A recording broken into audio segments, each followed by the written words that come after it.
From KUNC and the NPR network, this is In The NoCo. I'm Erin O'Toole. It's one of the first concepts you learn in science class. Trees take in carbon dioxide and release oxygen. It's part of why forests play such a critical role in reducing carbon in the atmosphere. Which might explain why a recent report on Colorado's forests sounds alarming.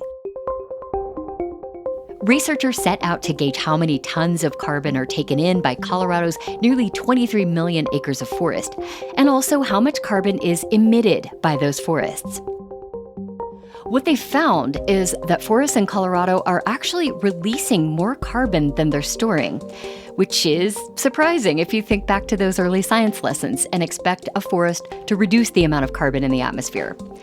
So why is this happening? And should we be worried? To find out, we talked with Tracy Ross. She's a reporter for the Colorado Sun and recently dug into the research. You're absolutely right the way you explained it earlier. And I think it's great that we all learn that when we're really young. Right. That trees are these beings, I guess, that take in carbon from the atmosphere, and through photosynthesis, they turn it into oxygen and release that back. And the way that carbon cycles, it's very interesting because all of the carbon we have now is all of the carbon we've ever had. It just moves through the atmosphere and into what are called carbon pools. And those can be anything from the forests to the ocean to the ground. This carbon cycles through and then continues on this cycle just pretty much perpetually. But at different rates, depending on what's happening to the pools themselves. And it sounds like it's beneficial, obviously, if it's held within a tree and not in the atmosphere where it contributes to global warming. That's exactly right. That's why they studied all these forests, because we have so many trees in Colorado, and they wanted to see, okay, how much carbon do these trees sequester and how much do they release? And trees hold on to the carbon basically until they die? Yeah. So trees release carbon if they're burned or if insects get to them. So once they're in the kind of dead or decaying process, that's when they start to release the carbon. And Tracy, this also brings up an important concept, the idea of carbon sinks versus carbon sources. What does it mean, briefly, for a forest to be a carbon sink as opposed to a source? So a carbon sink, when it's related to forests, are forests that have more carbon entering the system than leaving through decomposition or disturbance. And so a carbon sink is a place that holds on to the carbon. So we have all these forests and these millions of trees, and, you know, depending on where you are in history, they were a sink holding on to this stuff. Colorado's forests right now are more of a source of carbon than a carbon sink. Why does a forest make the shift from sink to source? So the reason that that is happening in Colorado right now, and the reason that our forests are more of a source right now than a sink, is because we have had these fires move through. But more importantly, we've had this massive beetle kill epidemic, which has caused the trees to start decomposing and dying. And that's where they're releasing more carbon into the air than the trees that are holding on to it, the live trees. Researchers who study forest carbon say it's important to keep in mind that it's natural for a forest to go through these cycles over time. Trees don't live forever, which means they can't store the carbon they hold forever. But forests that experience the kinds of sudden disturbances that Tracy mentioned, like beetle infestations and wildfires, released much more carbon much more quickly than typical forests. Which raises the question of whether it's a problem to have all of this carbon quickly released into the atmosphere, especially when climate change is a concern. So Tracy asked the study's lead author, a scientist named Tony Vorster, if he's concerned about what he found. Tony is a scientist, and, you know, his job was to do this carbon inventory.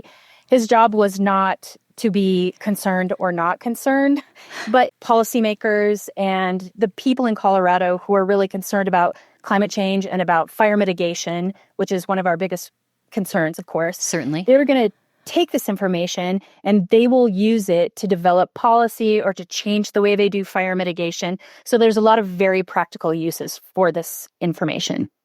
One thing about this report, Tracy, is it doesn't account for 3 of the state's most severe wildfires, which happened in the past 5 years.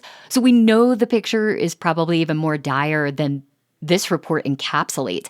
How concerned are researchers like Tony Vorster about the impact of longer and more severe wildfire seasons? So you just referenced the Pine Gulch Fire, the Cameron Peak Fire, and East Troublesome, which all burned after this study was completed in 2019. And it's not good to have carbon being released into the atmosphere. That's how we get global warming.